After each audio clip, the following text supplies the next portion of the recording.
Good morning, everyone. Today I am going to be mounting my RPF1's. I just picked these up from my 8th Gen SI, and I'm getting rid of these wheels because in order for these to clear my Brembo calipers, I need to be running a 15 mil spacer, and with the spec it's kind of poking out just a little bit too far, and it's rubbing on my fenders whenever I go on bumps. They're also going to be obviously a little bit heavy because of how they're made and their style. These RPF1's are going to be really light and they're going to be perfect for what I want to do with the car. The spec on these are 17 by 9 plus 35 offset, and these are going to clear my Brembos with no spacer. And I'm just going to throw these on the scale for you guys. You see, I can pick it up with one arm just fine. Give it a second. 15.4 pounds for each wheel, which is really, really good for 17 by 9. I picked them up for $1,000 and they clean up pretty well. I'd say they're in about 8.5 out of 10 condition. 2 of the wheels have very little pieces of curb rash, but it's fine. This wheel has a little bit of curb rash on the top, and then there's another one with pretty decent amount of curb rash. Stuff happens and wheels get curbed all the time, so that's fine.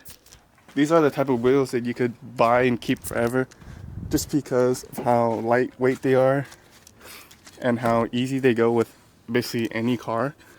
Yeah, I'm not really worried about the little bit of curb rash because if I do keep these wheels, I could definitely just fix these myself. So the tires I picked up for the RPF1's are going to be 235/40 R17s. And these are the Yokohama Advan Flevas, I believe. These are ultra high performance tires. And 235 is going to be perfect, I believe. I don't want to go too wide on the tires. And 235 should be the sweet spot for a full bolt-on 8th Gen SI. And they should look pretty aggressive as well. Alright, so the tires come out to 23 pounds. So these RPF1's will be the lightest wheels I've ever had. Damn guys, so I'm actually kinda sad right now.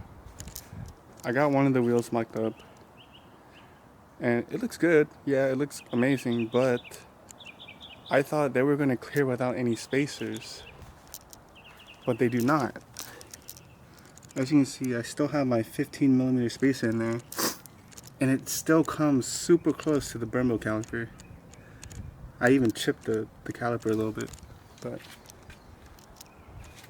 so basically I have the same exact fitment as with these, except these are just a little bit more aggressive with the tire. And as you can see, I drove around earlier with this wheel on and it sprayed dirt all over the side of my car, which is kind of why I want a wheel that actually fits inside the wheel well. And it's gonna rub whenever I go over bumps.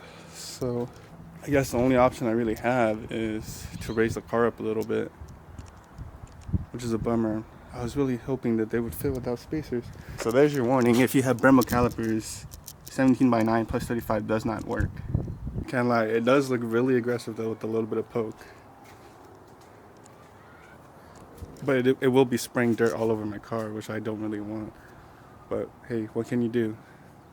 I'm thinking about getting the Mugen little fender flares to come out like half an inch, like the ones right here. And I think it will help grab or catch all the dirt that are being flung up by the tires. I think it actually will help a lot, and it also hide this little dent on the fender, which is on every 8th Gen. If you ever see an 8th Gen that has their fenders rolled and they've ever rubbed, this little piece of the fender is like impossible to fix, so it just sticks out like that. But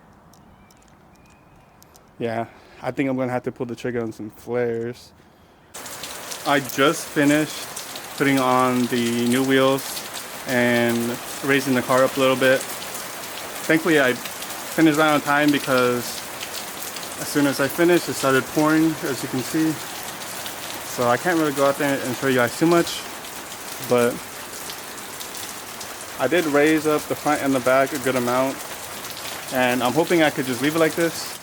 Yeah, I'm not really worried about the back rubbing that much because it almost clears the fenders. Like, I think if I added like 1 or 2 degrees of camber in the back, I could actually tuck it, but obviously I don't really want to be tucking with this meaty setup. I'm trying to go for like a track stance. Alright, so here are the old wheels that I was running. Go ahead and throw these on the scale, see how much they weighed, and we could find out the difference. These definitely aren't heavy wheels, but they're not light either. So 40 pounds total. So I don't remember exactly how much these weighed because that was a different day when I weighed them, but keep in mind that I'm also running 235s instead of the 215s that are on there. So whatever the difference is, I'll just put it right here like in the video so you guys don't have to do the math. I have one more thing for these wheels because as you can see right now they're missing center caps. So this is the part number of the center cap.